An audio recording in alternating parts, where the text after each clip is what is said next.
I'll let me see. Yeah, I'll declare war on this guy. Declare war first. I could sabotage the army, but that he's just gonna get teleported out anyway. This is so confusing. I don't know. I'm just gonna cancel. Can I? Oh, I can do it. I can do it, guys. I can make it there.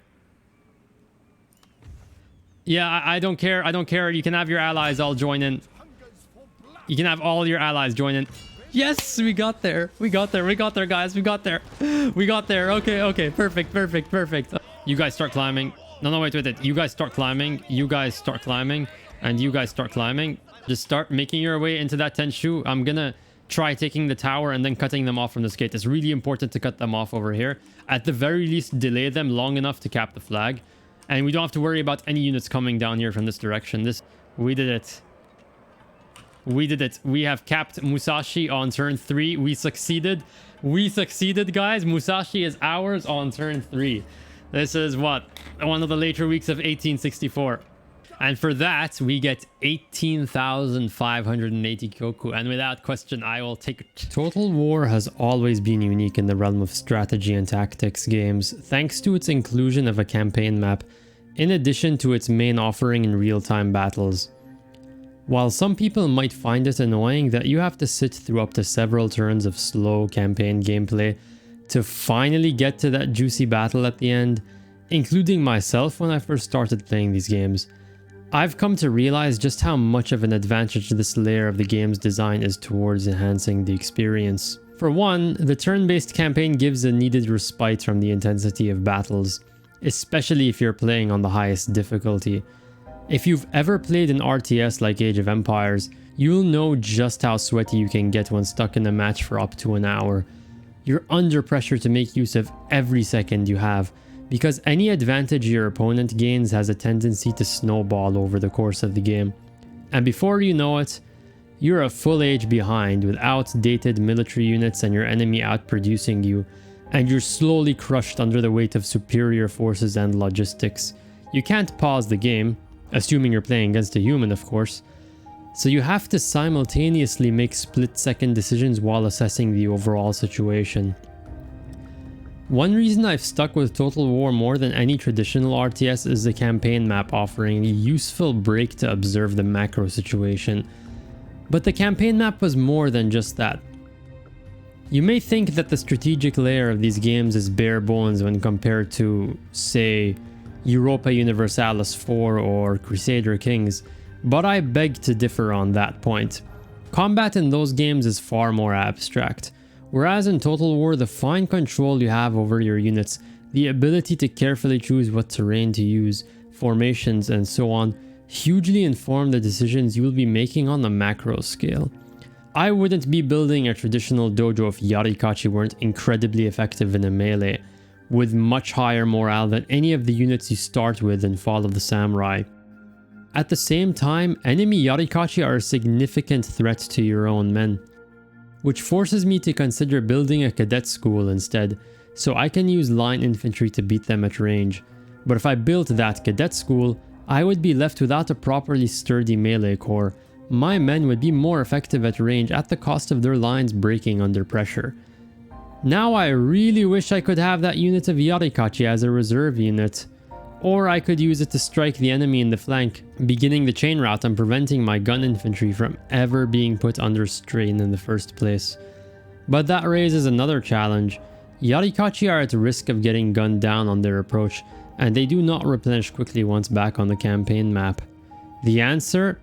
Utilize whatever imperfections and obstructions exist in the terrain to give my unit as much cover as possible, denying the enemy gun infantry their most important advantage. Line over here. Just having good flanking defense like against the Yarikachi. Come on. Are we gonna be taking fire here? Spear levy. Take one for the Yarikachi. Take one for the Yarikachi. Take one for the Yarikachi here. Go, guys. Let's go. Yeah, great. We have a really good advantage on these guys, and they're not targeting my generals either. Holy crap. I could not have asked for a better setup over here, honestly. I'm gonna rally over here just to make sure, just to give that extra oomph. Just to get the extra oomph in the fight. Look at this vantage. Like, we're at 270 kills on that unit. All right. All right, now we're talking business, boys. Spear levy broken. Everyone is breaking. They are melting away.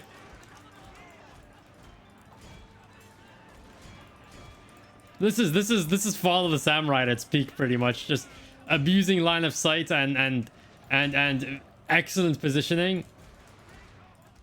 And once my men have contacted the target, the enemy unit will act as a shield, preventing their friends from properly intervening in the fight. And then after that, the routing soldiers will continue to obstruct other enemy units, allowing my outnumbered melee forces to press the advantage with minimal retaliation. Let's see what this enemy army tries to do.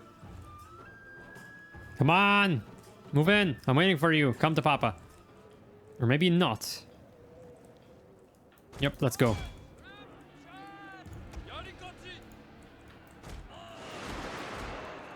He's going for levy garrison units. Oh, okay, that's fine. I'm perfectly fine with that.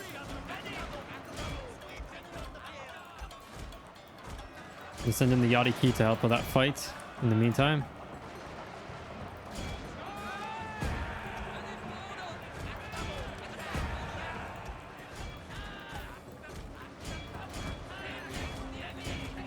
Let's see how well they hold up to this.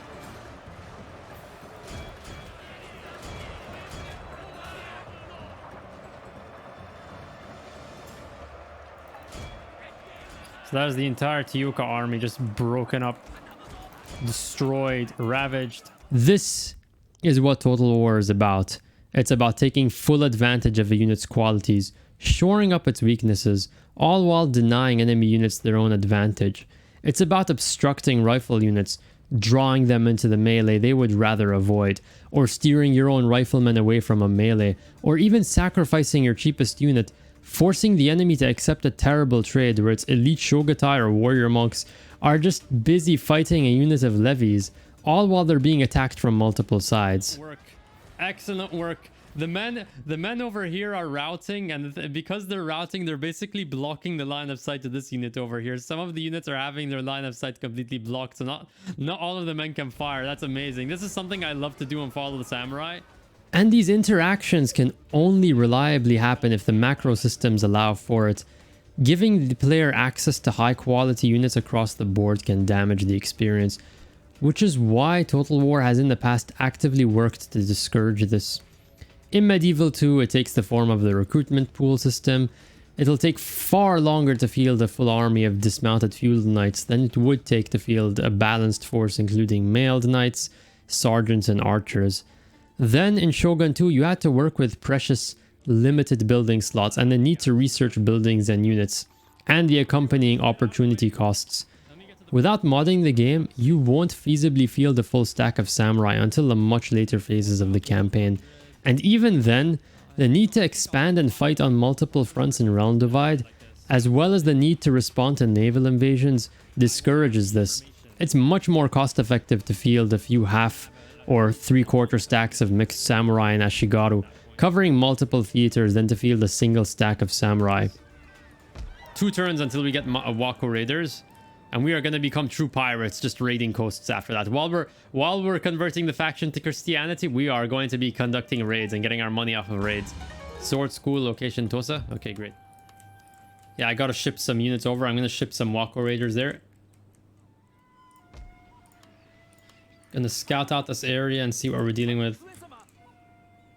Okay, that province is empty. That province is empty. That's a tour. Oh my god. Yeah, it's time to go on the offensive. Yep, peacefully occupy. Acclaimed already. Okay. Okay, and we're gonna move out from here. I think I'm gonna vassalize this and then sail out back onto the ships. Oh, I'm going to put down the samurai here. If you want an example of the system being utilized very well, I recently streamed an Iko Iki playthrough on my channel. For anyone interested in being resourceful in a tactics game, I strongly recommend watching them and subscribing, because I've honestly barely scratched the surface of what is possible in Shogun 2's campaign, or any of the older Total Wars for that matter. But if you don't have the time, I'll go over it briefly. The Iko-Iki's unique religion brings with it the question of conversion.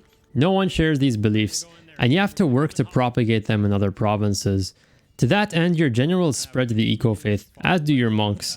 But most interestingly, your temples will spread the faith to any neighboring provinces. This is also the case for Shinto factions, but since most of Japan is following that religion, it's rarely of any use. Even more interesting is that these Iko temples spawn a garrison unit of Iko-Iki Naginata warrior monks. Garrison units in Shogun 2 are typically quite weak. A small but effective unit of samurai retainers, some fresh Shiari Ashigaru, and so on. But here you are, with a unit of high morale warrior monks that are completely expendable at the same time. And the only cost you have to pay is the upfront cost of the temple. These guys are there to give any attacker a difficult time while not draining your coffers with upkeep. But there's one problem, or two actually. While a few thousand koku isn't that hard to come by for your average faction, the Iko-Iki don't have access to Metsukes, so having to invest in those buildings hurts a bit more. To make matters worse, the AI will demolish your temple if it captures the province, so the investment requires a lot of thought. Things get even more interesting when it comes to going on the offensive. After all, those monks aren't leaving the garrison, and warrior monks are expensive to train and maintain, and the Iko aren't normally swimming in money. Somewhat paradoxically, the Iko-Iki need to rely on superior defense while conducting a war of movement. Trying to play the Iko-Iki on Legendary is probably the fastest way to learn this game, because your relative lack of resources forces you to be inventive. It forces you to assume that you will not be able to consolidate all your gains. Keeping provinces for yourself as the Iko is the exception, not the rule. Conventional strategies will only get you so far here. Most of the settlements you'll conquer will be taken with the intention of looting them for the money, or vassalizing factions. The only ones you'll take for yourself are the easily defensible strongpoints, or the ones bordering a large number of provinces so you can spread your faith ahead of you. I need to take this province for myself. I want to occupy it and build... I want to occupy it and build a temple, but I'm afraid I'm just going to lose it anyway soon, and then they'll demolish it. But then I get the free garrison of warrior monks, so... Well, I'll take it. Got a Jodo Shinshu temple incoming. I have a rebel province as a buffer between me and the Oda.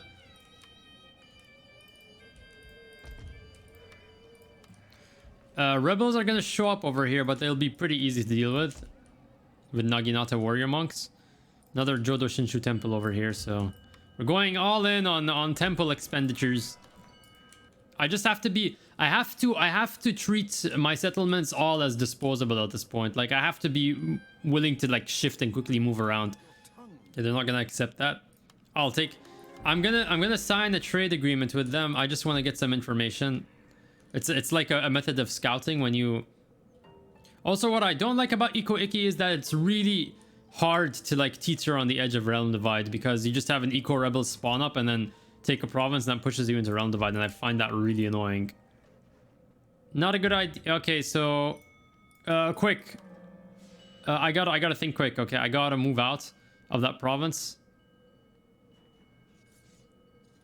I gotta think real quick. Okay, I gotta abandon that province. That the Saito province, I'm not holding that. No way. Yeah, I cannot hold this province.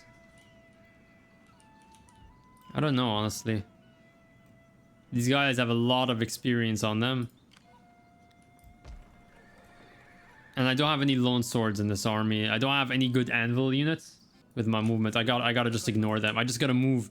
You have to treat yourself like the Mongols when you're playing as the Iko-Iki. Just abandon your provinces and just go for another one. And I don't even think the Iko-Iki are the best designed faction in the game. I'd say it's a toss-up between Oda, Takeda, and Mori. They all start in positions with a wide array of expansion opportunities, and just as many threats to go along with them. I do think the Iko-Iki are the best faction to play if you're the kind who learns under pressure. All of these decisions stem from the lack of arbitrary restrictions in the design. There is no asinine Imperium rating that places a limit on how many armies you can recruit. Instead, you have to pick from a variety of building and expansion options that carry with them their own restrictions and rewards. Reward systems in games work best when they are invisible. It feels rewarding to finally unlock guns because I can adopt pike and shot tactics, because I can defend provinces much more cheaply, which has significant ramifications on the rest of the campaign. Unfortunately, the terrain isn't helping. The terrain isn't helping, but we're breaking them. Don't you worry, we are breaking them. I'm gonna get the warrior monks in here as well.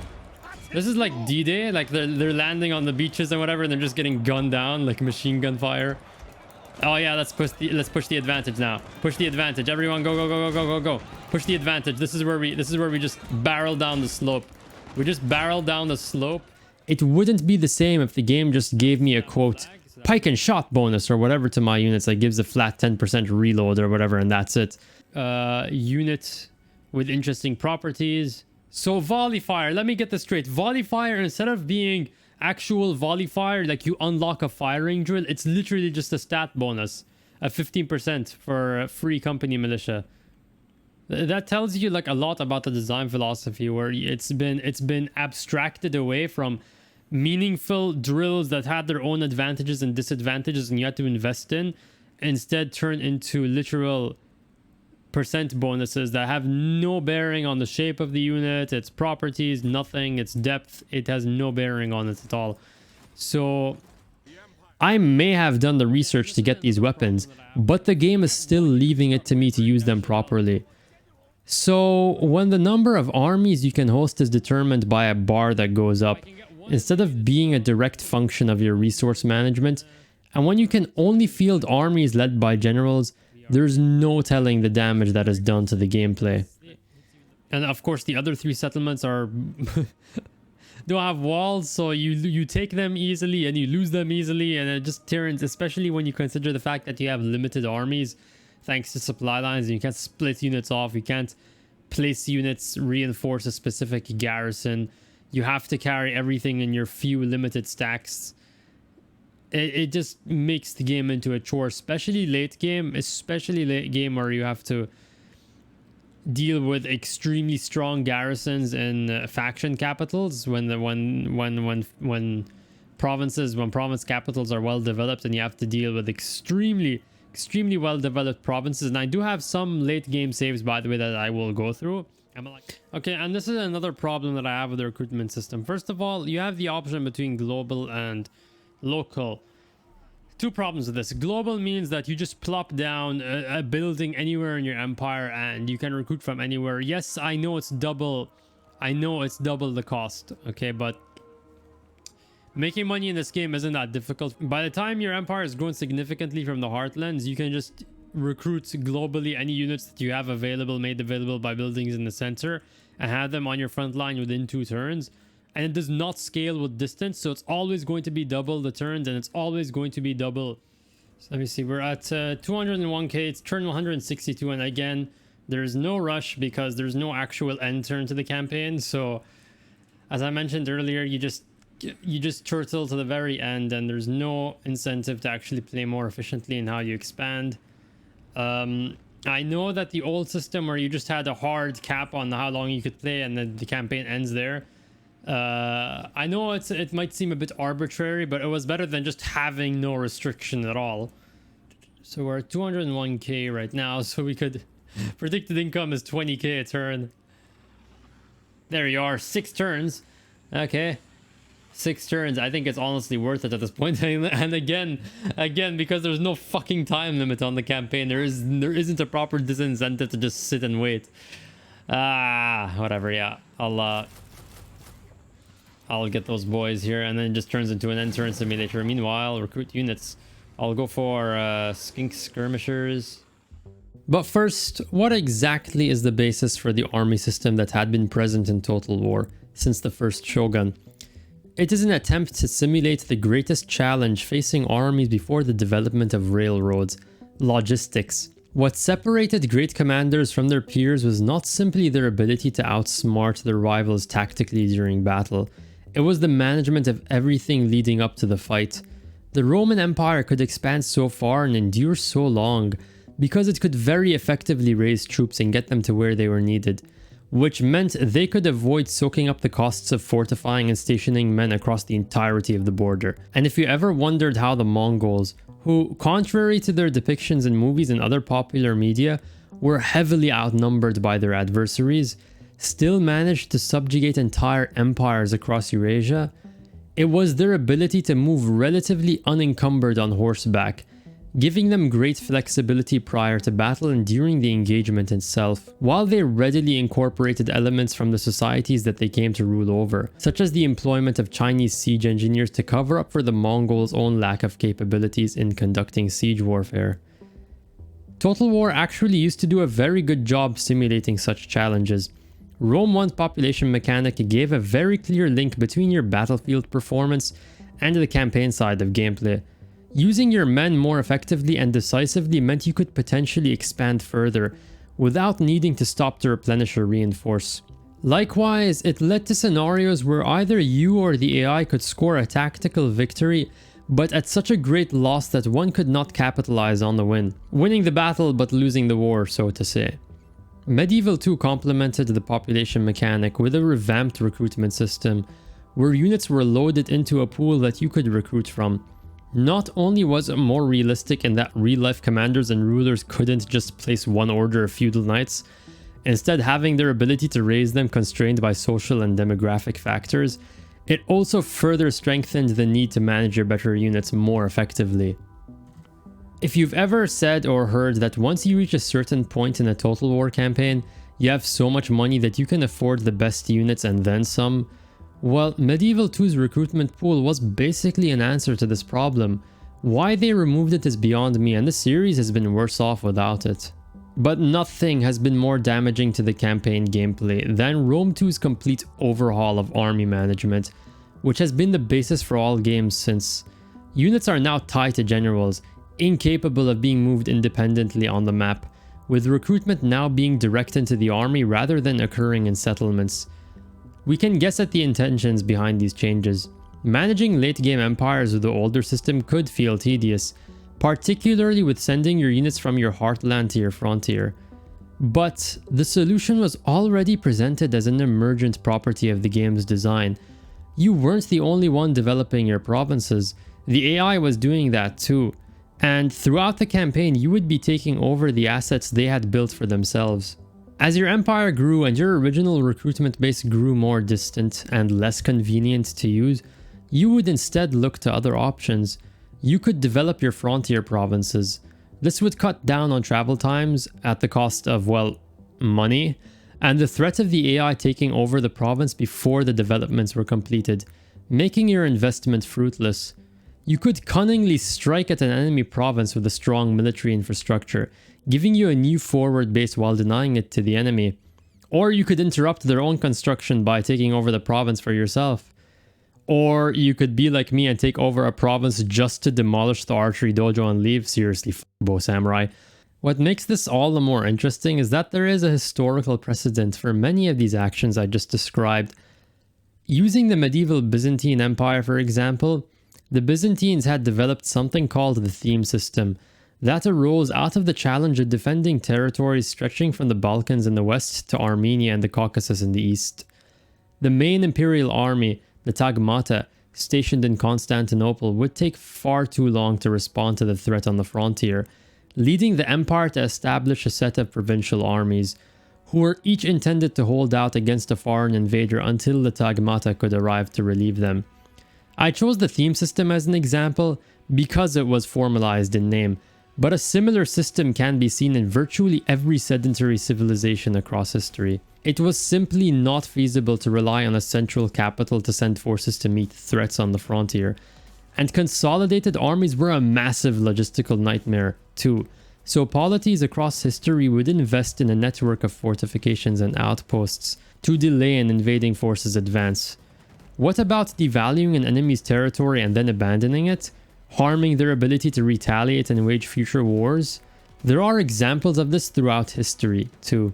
A prominent one being the near 20-year-long series of invasions into Poland in the mid-17th century. Invading armies occupied large swaths of the Polish-Lithuanian Commonwealth, ransacking cities and towns across the region. So while Poland remained independent and retained most of its territory following the conflict, It had been so drastically weakened economically and militarily that it would never pose a serious threat to its neighbors. After all, not every military campaign was conducted with the goal of conquest. Sometimes you only needed to neutralize a threat by destroying their infrastructure. The army system in Rome Total War and Medieval 2, where you could move units independently, and where recruitment and replenishment were linked to population, did a good job simulating these logistical challenges. And the solutions, which were to create forward bases, either by building them yourself or taking them by force, were emergent properties of the game's design. The beauty of this is how the fundamental elements, population, the need to transport units to where they need to be, will incentivize the player to look for solutions. At the same time, you'll be looking for any opportunity to hinder your rival's ability to keep up with you in the race to strengthen your army and the infrastructure supporting it. While the population mechanic was removed with Empire and Shogun 2 continued to lack it, Shogun 2 did add another element to the army management mix: bribing. While bribing was expensive and still only had a % chance of success, it had a few advantages over standard recruitment. It removed units from your enemy's disposal, and it often meant these units were already on the front line for you to get a quick return on that investment, or you could just disband them.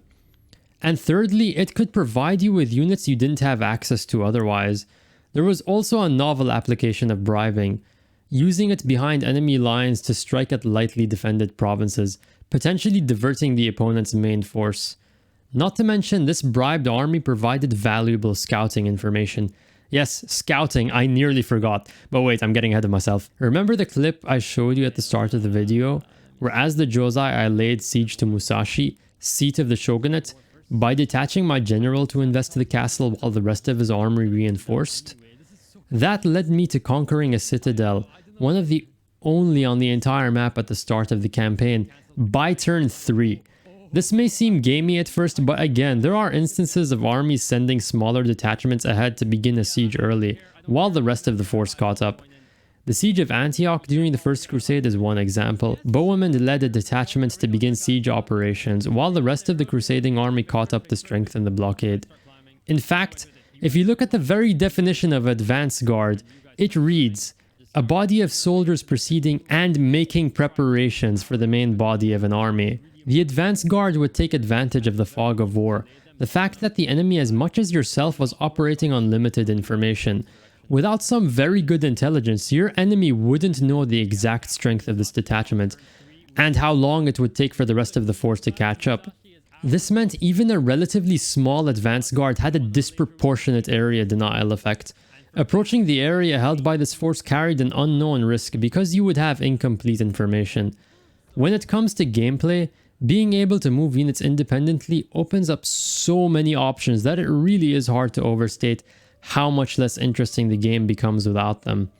Especially when there is no attempt to replace the system with something equally or more interesting.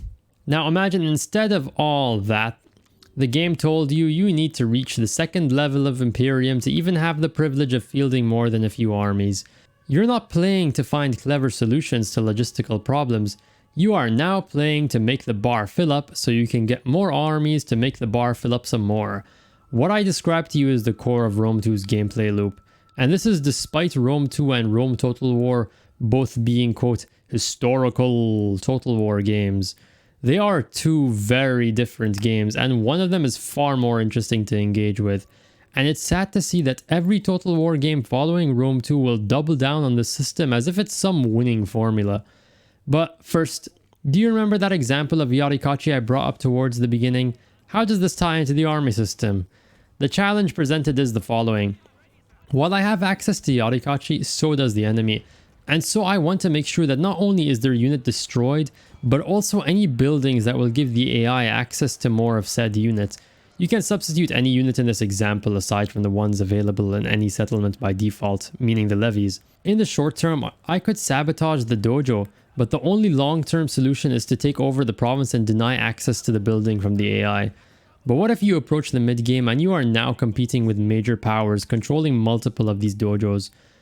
Destroying one of them is still an advantage. The AI now has to either counterattack or source the Yarikachi from another province, usually quite some distance away. But let me take you to Warhammer and introduce you to the global recruitment mechanic.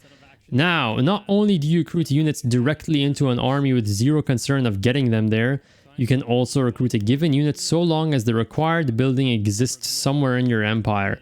And instead of carefully having to consider where to place your buildings, you just plop down your most important military buildings in your best defended province at the heart of your empire, the farthest settlement away from your borders and therefore from most major threats. And barring an incredible blunder on your end, you will always have access to your preferred units.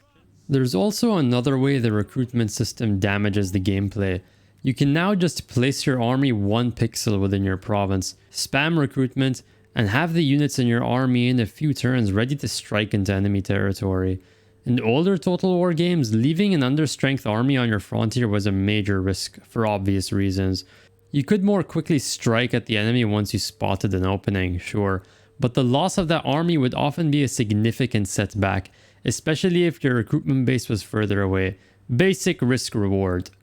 As dumb as the province system in Rome 2 is, which removed whatever ability you had to customize your settlements, you at least had to put some thought into where you placed your military buildings. Global recruitment was introduced in Warhammer 1, and damages whatever nuance was left in the building system.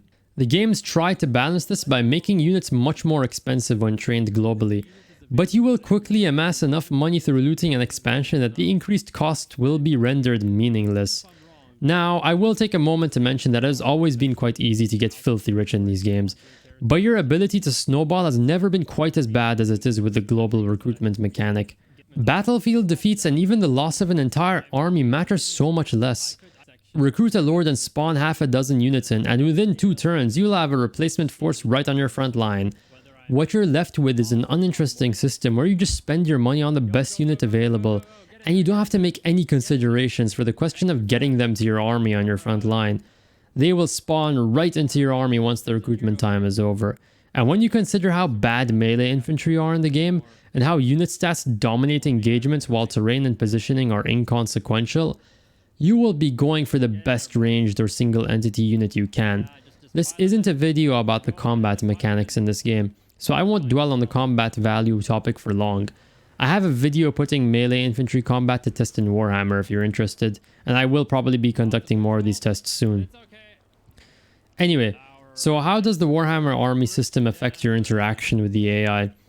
Once you get to the mid-game, there is little point to destroying their infrastructure, because there's a good chance they will have access to whatever units through global recruitment. The extra cost of which is doubtful thanks to the AI's money cheats. You simply no longer have to plan ahead and come up with clever solutions to form armies and move them more efficiently. And at the same time, there is less that you can do to disrupt other factions' ability to conduct war. It also negatively affects the battle gameplay. Wearing down an army of elite units matters so much less when they could just recover their losses within the next turn, whether by local or global recruitment. In Medieval 2, you could wear down an enemy invasion over multiple turns, using the population and recruitment system against them. Likewise, being wasteful with your own men could either delay your counterattack or hinder your own offensive campaigns. In one of my many Oda campaigns in Shogun 2, I decided to make Mikawa into my main recruitment base with upgraded walls. I left the province of Uwari as a buffer zone with a disposable garrison. The only purpose of this province was to grind as much fight out of an invading army as possible, which would doom them when they decided to attack my base in Mikawa. Part of what makes such a strategy so effective is the inability to spawn units directly into an army. I am using the logistical challenge to my advantage in this scenario, through a defense in depth strategy to force the invading army to isolate itself and overextend. Another casualty is in siege battles, in particular late game sieges. Some of the more interesting engagements occurred when you have an odd mix of early and late game units. Think of Matchlock Samurai and Yari Ashigaru. Such a combo is potentially deadly. Matchlock Samurai can gun down over 1,000 men, half of your average army, with a little support from the most basic unit in the game. But it's just as likely that the demoralizing effect of gunfire will cause your Ashigaru to break prematurely, which could be the difference between winning or losing decisively. These interesting, varied scenarios are made possible by being able to selectively reinforce your garrisons. Guns in Shogun 2 are such a massive advantage on the strategic scale as a result, allowing you to protect your borders much more cost effectively. This is simply not possible in the post-Rome 2 era. Thanks to army caps, reinforcing a garrison requires you to use up one of your preciously limited armies. As a result, you end up fighting siege defenses with copy-pasted garrisons a lot of the time. A favorite tactic of mine is something I like to call siege trapping. It's where I intentionally remove a main army from a settlement, supplementing the garrison with just a few units. There's more than one benefit to doing this. Firstly, it will entice the enemy army to attack the settlement right away, instead of raiding the buildings and potentially having another army join up with them. Secondly, keeping my main force out in the field ensures I have the option to retreat from a bad fight, whereas sitting in the fort could lead to scenarios where the enemy army sieges me down while a second army shows up. If I lose that fight, I lose the whole army, and that's especially bad if I have a high-ranking general leading them. Thirdly, if the AI chooses to attack the settlement, I can force some very bad trades on them. They're forced to expend their experienced soldiers to take out my cheaper, smaller garrison. You could even get lucky and get rid of the generals. Whatever damage you do here will make what comes next much easier. You can either hope they will rush to attack your field army after this with their battered units, or you could siege them down, and now they're the ones who are forced to either fight it out or get completely destroyed. This siege trap is especially useful for ensuring the death of a dangerous general. What enables this is the ability to selectively reinforce garrisons, offering significant force multipliers to a unit that would otherwise perform poorly in an open field battle. While the difficulty of replacing units, again, those units have to march from wherever they're recruited, there's no global recruitment mechanic here, means the loss of an invading army matters quite a lot, even with the bonuses given to the AI on the campaign map. But maybe it's not enough to watch the train fly off the tracks and go up in spectacular flames. Maybe you want to dig further into the wreckage of stripped features, introducing navies and naval invasions. The navies were an extension of the army system, operating under similar dynamics. A port could build ships, which could then conduct battle and also transport troops and agents.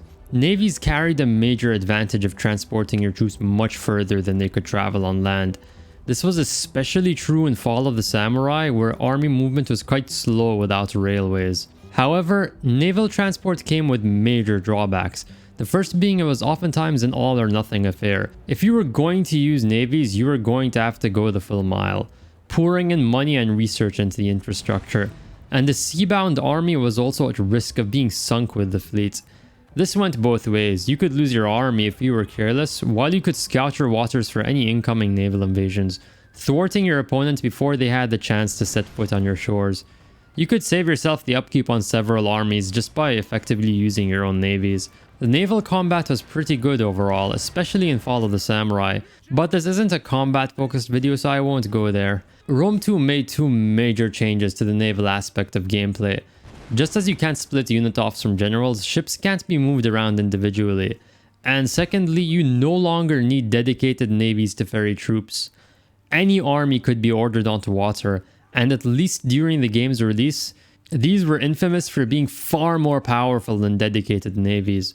Not only has naval gameplay been trivialized, real-time naval battles don't even exist anymore actually, but transport fleets only compound onto the new army system, where your now limited stacks can't possibly protect all your borders, because the AI could easily sail in on a turn's notice, which was especially a nuisance for late game empires. Look, in case you think I'm just rambling and going old game good, new game bad, I do not mean to imply these systems were perfect. In Shogun 2, it was way too easy to replenish your losses. You can amass upwards of 30% extra replenishment in a given province, with a few basic arts and buildings that were not very expensive. And while Medieval 2's recruitment pool was a neat idea that curbed elite unit spam, as the campaign went on, it would become less meaningful as a restriction. You would have more than enough funds to construct military buildings across multiple settlements, to field all the heavy cavalry and heavy infantry you'd need, which also meant that losing a fully decked out military base would be less impactful, as you almost certainly had other bases to source units from. If you were to ask me, I would say a better system is a hybrid of Medieval 2's recruitment pool and paid replenishment, and the passive replenishment seen in Napoleon and Shogun 2. Under this system, units would still automatically replenish in friendly territory, only very slowly, but you could pay a fee to accelerate it, while units would be recruited from pools and would be directly tied to population again. The point isn't that the older games had discovered some perfect formula for the army management, far from that. What is true is that we've seen whatever progress had been made by 2012 be scrapped for a much worse system with Rome 2. And this is also not at all to imply that Rome, Total War and the like were made good by their historical accuracy. By the way, I only bring up these examples to get you thinking, because the historical inspiration for these mechanics is a topic that interests me in its own right. More simply, a Total War game is not automatically made better by being more historically accurate. Likewise, a game being historically inaccurate is not a point against it in and of itself. I care about the decisions you are presented with in gameplay and how much room the design gives you to be creative. Because that's what good gaming is all about after all, being inventive. We're gonna go on a slight detour here into other games to better illustrate my point about incentivizing and rewarding creativity in games. I'll start with an example that most people watching this will be familiar with, Minecraft. On the surface level, resource gathering, both in terms of farming and mining, is very repetitive and uninteresting. You start out your game, build a basic hut, get your farm going, mine, farm some more, mine, so on. Where the real fun begins is figuring out how to make these activities less dull and more efficient. So people come up with auto farms, using redstone circuits, or even employ villagers in any combination of methods. Obtaining resources through mining is dangerous, and many of these resources are not conventionally renewable, forcing you to venture out further looking for new caves or expanding your own mine. So, people create villager trading halls where they can trade more readily available things like wheat seeds and carrots for better tools and even diamonds if you know what you're doing. Right over here. Holy crap. Holy crap. Holy crap. I'm taking a screenshot of these crimes being committed over here.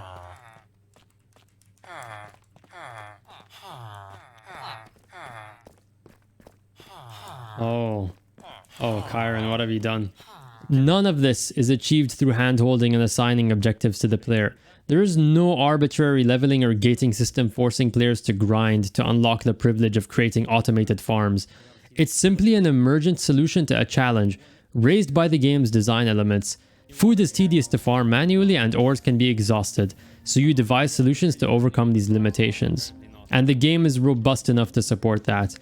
You might be able to see the link between this dynamic and what I've described with the logistical challenges of fielding armies in the older Total War games. Virtually every decision you made on the strategic layer was addressing the question of getting the units you wanted to where they were needed. As your empire grows, you need to start devising ways of getting your armies around faster. So you start developing select border territories or taking such from your enemy. But there is one counter argument that I get in my comments whenever I go anywhere near the Warhammer titles, and that it isn't fair to assess a fantasy title like the Warhammer Total War games against historical titles such as Medieval 2. Let's tackle this. Firstly, as I mentioned earlier, a game is not made good by virtue of it being historically accurate. Battlefield 1 is a great first-person shooter despite having a far greater focus on automatic weapons and vehicles compared to the role these played in the actual war. Also, correct me if I'm wrong, but if you got shot in the head and died, no amount of medics was going to drag you back into the fight. It's fun to compare the accuracy of a game to its source material, but it's important to remember that, ultimately, the game succeeds or fails on the quality of the systems within. For a moment though, let's assess how accurate the army system in Warhammer Total War games are to the source material. After all, many people will argue that the Warhammer titles need to be designed differently, such as to remain faithful to the lore. So it is only fair to look into this argument. First up is the Empire, the human faction of the Warhammer universe. Doing some reading shows us that the most well-trained, well-equipped troops are stationed on the Empire's southern borders, in the Averland region to be specific. Because not only is this region a major economic center, it is also a major vector for invading forces. So it is imperative to have a strong military presence in the area. What this tells us is the forces of the Empire are operating under very similar logistical constraints as our own pre-modern armies. Information doesn't travel instantly, and the soldiers can't just be shuttled from one point to another by train or plane. The majority will get there by marching. Thus, the Empire wisely concentrates its best forces in the area most susceptible to invasions. What about other races? Let's look at the Lizardmen. These creatures spawn in special pools and take quite some time to reach maturity.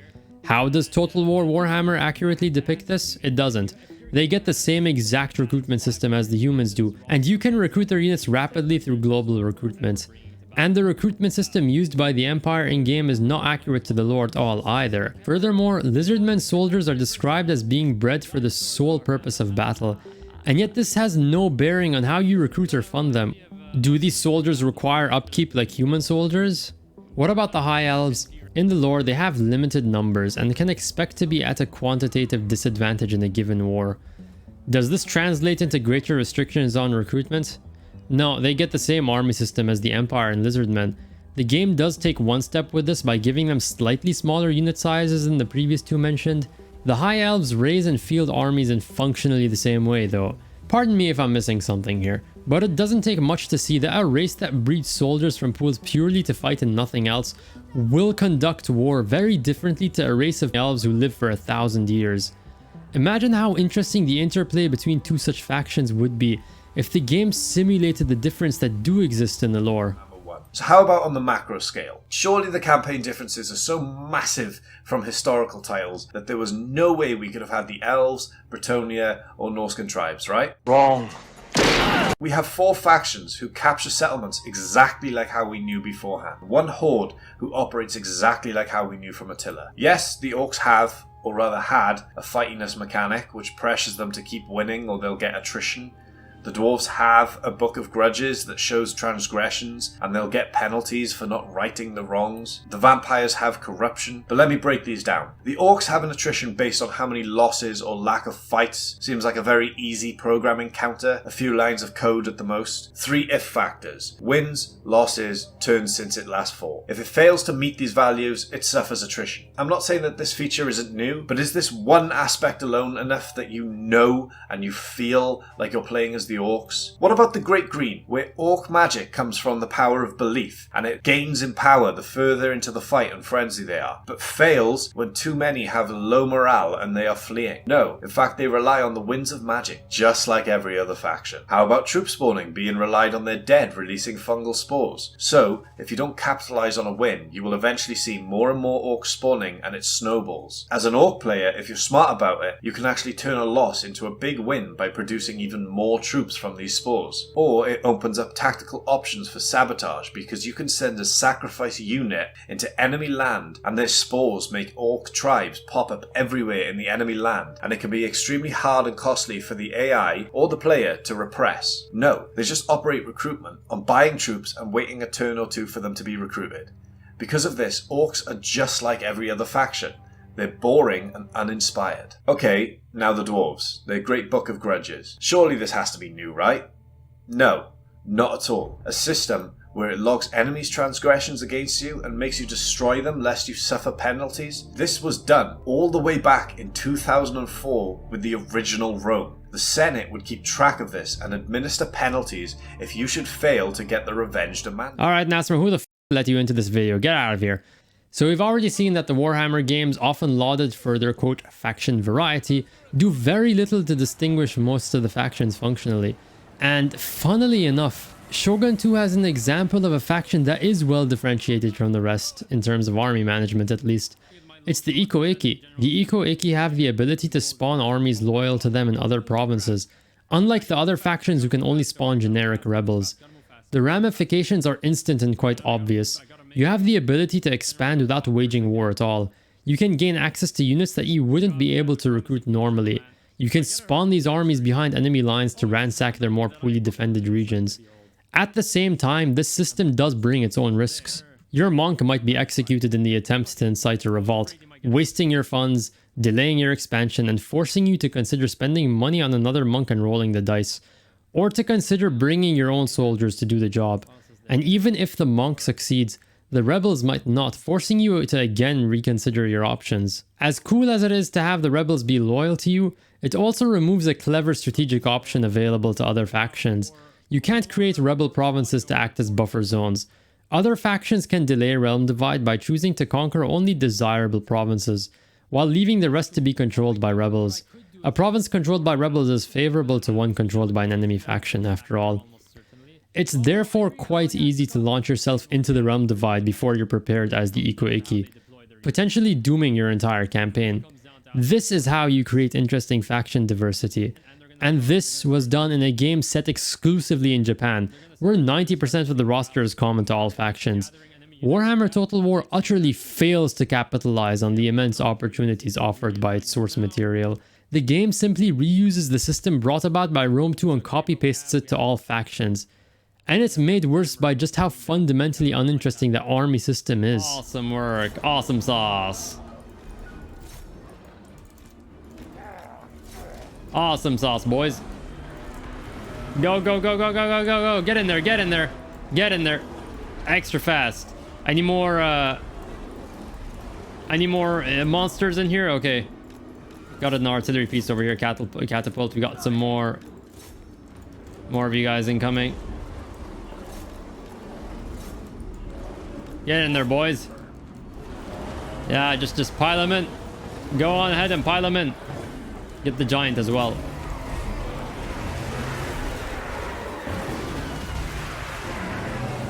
But there's more examples of successful faction differentiation. The Barbarian Invasion expansion to Rome 1 brought us the Horde mechanic, where barbarian factions could become a horde upon losing their last settlement. Their armies would cost 0 upkeep, at the cost of your campaign being over if you lost them in this state. Now, there was quite a bit of room to snowball using this mechanic, especially if you chose to conquer 2 very rich settlements at the start, which would basically set you up for the rest of the campaign. Nonetheless, it was an interesting way to differentiate factions and how they managed their armies. The Horde mechanic would return in Rome 2, but only for non-playable Mongols and Timurids. It would not return as a feature for playable factions until Attila came around, which seems to be the last game where CA had any ambition for their campaign design. 3 Kingdoms at one point received the Nanman DLC, unlocking the namesake tribes. One of the distinguishing elements was their tribal fealty system. You gained tribal fealty by annexing and vassalizing other tribes, with one of the benefits being the potential to field more armies. But this isn't some new feature though, because it's an old dynamic that once emerged from the design of these games. Now it's being streamlined and having a formal name slapped onto it. In older games, you didn't have arbitrary army restrictions at all. Now it comes to you as part of a DLC, and I can be left to assume that CA is doing the old Bethesda tactic of creating an issue so they can sell the solution to you.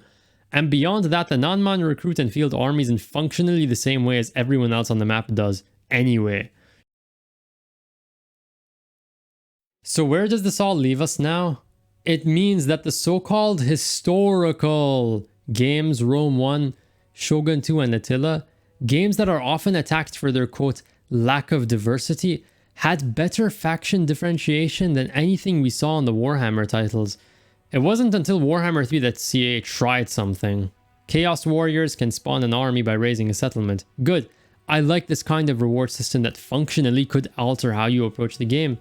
If done well, it could present you the option to expand much more quickly, but with the risk that you won't be able to expand fast enough to make up for the higher military expenses. Unfortunately, the supply lines mechanic will be working against you in this regard. What are supply lines? Brilliantly named. It's a mechanic that increases the upkeep on every army you field. So while you can spawn armies instantaneously as chaos, the game still discourages it. Warhammer 3 also allows undead factions to raise the dead, which allows them to recruit units instantly. But Rome 2 had a functionally identical system in mercenary recruitment, and Rome 1 and Medieval 2. Mercenaries were just more expensive but added to your army right away. Also, again, supply lines. This wonderful mechanic has a knock-on effect where it encourages you to field copy-paste armies made up of hordes of the best units you can afford. If you ever wondered what creates the infamous DoomStack meta in the Warhammer titles, so infamous you can make a living creating tier lists for the damn thing, it's because the game is effectively placing a hard cap on how many units you can field. If you can, say, field only 3 stacks of 20 units before the upkeep costs become prohibitively expensive, you are going to make sure to fill those slots with the best you can afford, which usually means range units and single entities. Not only is the game using Rome 2's system of locking units to generals, you now also have fewer viable options for recruitment if you're playing to win, which means you're going to prioritize the buildings that will provide those units to the exclusion of everything else. This isn't to say spamming the same unit was never a problem in Total War, but it has never been as bad as it has been in the Warhammer titles. The limitation on how many armies you can field means the first thing you will do in any given campaign is fill in your starting stack as quickly as possible. Then create another stack and fill that one and rinse and repeat. Not doing so means putting yourself at a major disadvantage against the AI, who is operating under the same system. The ability to move units independently offered you so much flexibility in taking down factions of equal or greater size. You could divide and conquer, isolating armies through clever movement, scouting, and agent usage, never allowing the enemy to consolidate its forces. You could also create scouting and raiding parties. It was useful to send a cheap unit, especially a unit of light cavalry, to scout out enemy territory. And you could send out small armies to sack undefended provinces and then abandon them to the enemy. This was made possible starting with Rome 1's introduction of a 3D map, and this was before Empire brought in the formal raiding mechanic. The inclusion of towns separate to your settlement is an example of game developers attempting to formalize something you already did into a new mechanic. The damage done by raiding a farm is never worth it, and is never near as lucrative as just pillaging the settlement itself. Rome 2 took this formalization a step further by introducing the army stance system. One of the stances is called the raiding stance. Your army can adopt it in both friendly and enemy lands and boosts your income as long as they are in the state. This is a poor attempt to simulate a dynamic that was already present in these games. Raiding didn't have a name in Rome 1. It was an emergent property of the design, a clever way to use the game's design elements to your advantage. CA's idea of Inventive is to try and replace that with a button that abstracts the concept into numbers going up and down. The tragic irony of this is that you're still better off just taking the settlement anyway. And if you think that this raiding tactic is an abuse of the design, something gamey, there are actual historical precedents for this too. The Mongols are arguably the best example of this. They would frequently launch invasions of neighboring areas not with the goal of conquest, but to obtain loot and extract tribute. It would also ensure those peoples they raided would have difficulty building enough strength to free themselves from the threat of those campaigns. But what if you don't care for that? The criticism applies to Rome 2 thanks to its historical setting, and it's not fair to hold Warhammer Total War based on a fantasy setting to that same standard. There are some people out there who reason that fantasy is not bound to rules. Firstly, this is insulting to fantasy as a genre, as this implies it is automatically held to a lower standard. Not only is this a ludicrously reductive way to view fantasy, it ignores the fact that the best works of fantasy are defined by a strict set of rules that they establish and adhere to. Fantasy simply means you set the rules, and once those are set, you are expected to abide by them. It's not a label that simply absolves you of any responsibility, and it is not a shield that you can prop up in the face of criticism. Case in point, Lord of the Rings. Not the movies, the books. There is a really good blog by military historian Brett Devereaux, where he tackles the logistics of armies in the Lord of the Rings books, and it is impressive to see how much attention to detail Tolkien afforded to this aspect of the world he built. Tolkien, as you may already know, based a lot of the rules of his world on medieval Europe and the Near East. And not only does he actively account for the supply constraints faced by such pre-industrial armies, who have to rely mainly on inefficient wagon trains and foraging to survive, he also very accurately takes into consideration the speed of these forces. Here are just a few passages, and I heavily recommend you take the time to read the full work, as he uses it as a basis to explain how pre-industrial armies functioned. He writes, "But Tolkien notably does not have the orc army move as a single massive group. Instead, it sets out from multiple logistics bases, with the main force leaving Minas Morgul and attacking at Osgiliath, but a secondary force leaving Mordor via the Black Gate and crossing the Anduin at Caer Andros into Anorion." He also later writes, "Indeed, the Witch King's aggressive assault on the city makes good sense from two perspectives. From the supply perspective, he cannot afford to settle down to a long siege with so large an army. From a larger operation perspective, he must know about the beacon system and that aid is likely en route to Gondor. Better to move quickly with a massive force and overwhelm the defenders before Minas Tirith, a formidable defensive position, could be reinforced." It is so interesting to see how much thought Tolkien put into the logistics and tactics of these armies, but he does not exclude the armies of Mordor from these restraints either. They are not just a mindless horde of monsters driven by an insatiable hunger for destruction and led by commanders who have more numbers than sense. This is a competently organized army that is not spared from the need for capable command and logistics. The point I'm illustrating is that Tolkien, a giant of modern fantasy and whose work has inspired numerous derivatives, including the Warhammer universe, was aware of the importance of establishing a fantasy world along a clear set of rules that the writer would abide by.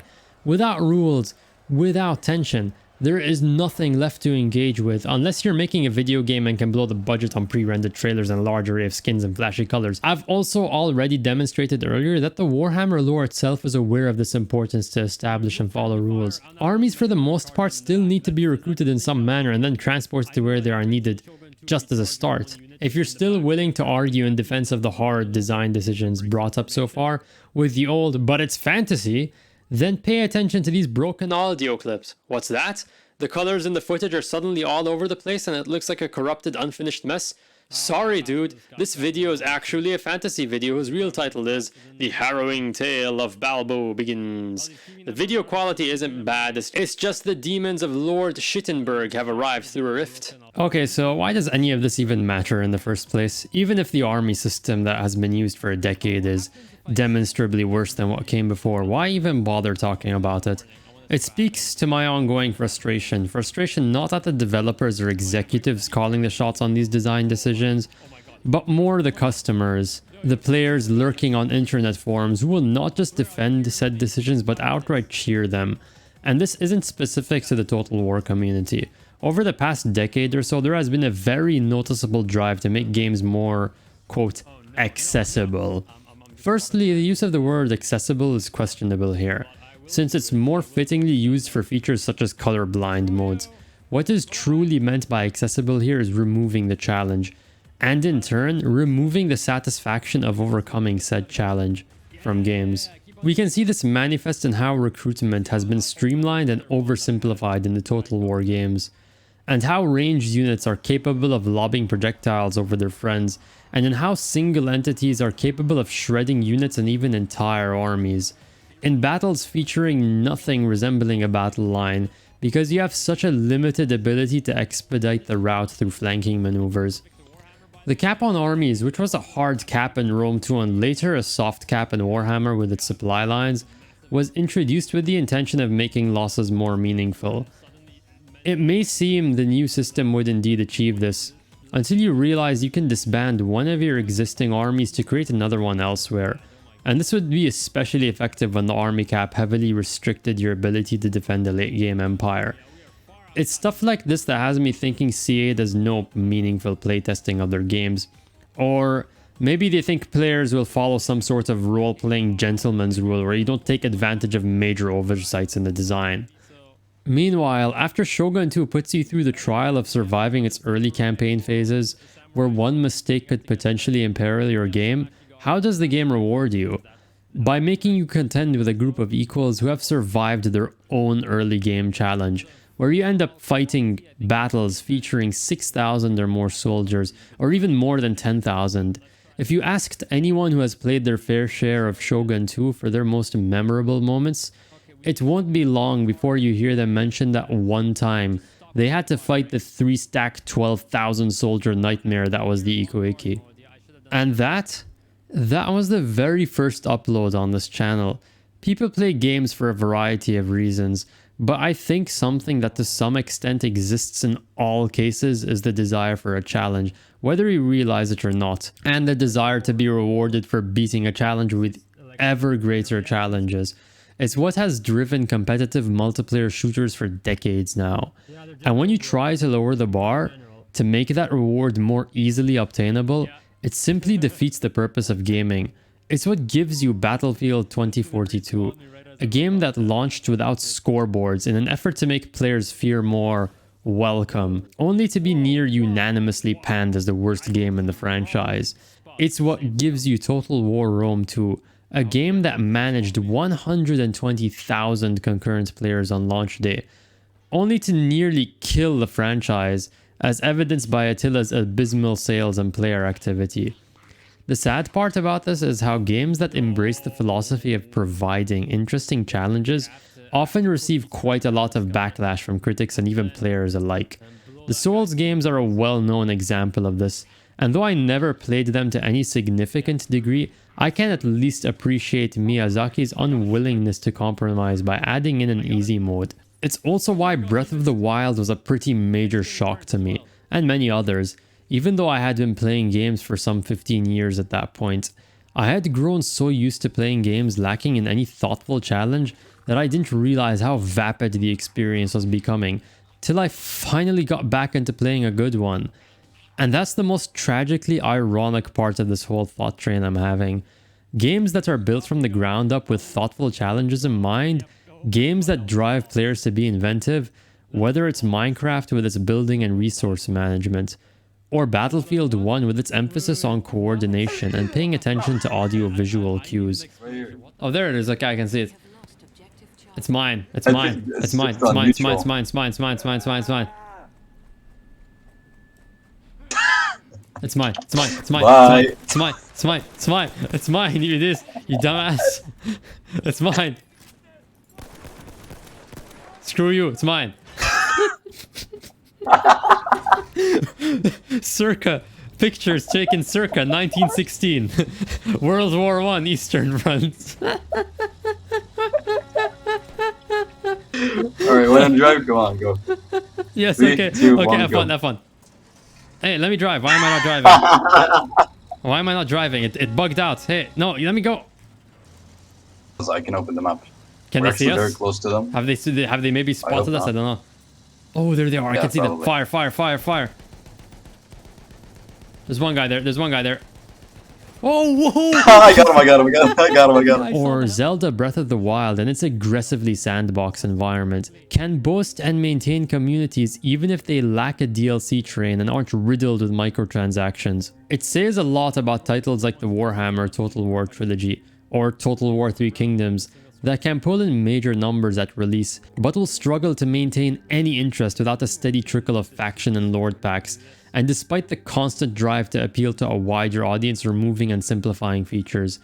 At the end of the day, the silver lining in all this is being able to better appreciate the good games by examining the ones that got it all wrong. Something like the army system in Medieval 2 may seem such a minor point to get fixated on, especially when battles are supposed to be the main appeal of the series. But now that I've seen the abomination that results from removing that system and replacing it with one far inferior, yeah, you get the point. It's funny to think that 10 years ago when I was playing Shogun 2, Medieval 2, Napoleon, I never once thought to myself, wow, it's so awesome that I can move units individually, that I'd have to actually move them to where they're needed. In fact, I took it for granted so much that during my first Rome 2 campaign, I spent the first several hours intermittently going through the game's UI and sub-menus, trying to find out how to move units out of an army. A button, a hotkey, anything. I even scoured forums looking for how to do it, until the reality finally set in. Even my young teenage self could sense the problems created by such a curious change.